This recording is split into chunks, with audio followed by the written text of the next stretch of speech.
Hi friends, in this video we will learn about constructor. We know constructor helps us while creating object. Actually constructors are two types. One is default constructor, another one is parameterized constructor. So constructor name should be same as class name. You can see this is the constructor.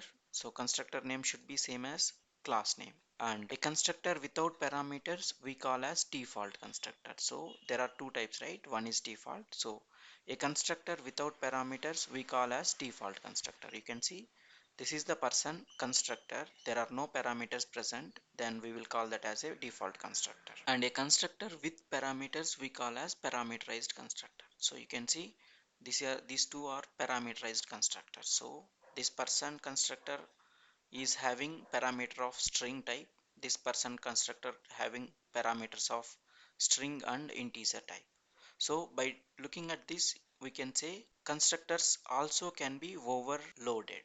Overloading is something that creating multiple constructors with different arguments or different parameters we call as overloading.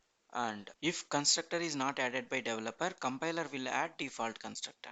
So let's say if there are no constructor present here, then compiler will add default constructor to it while generating the dot class files.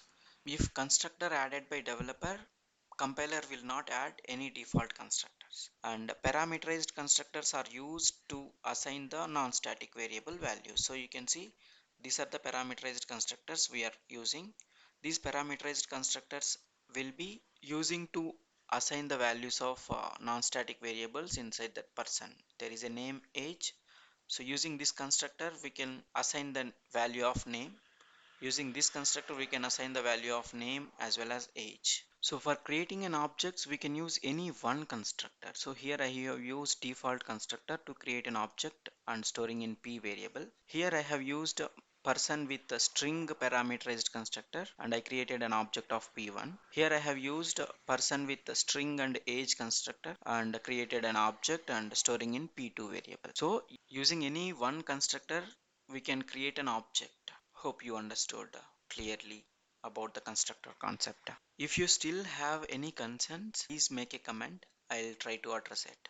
Thanks for watching.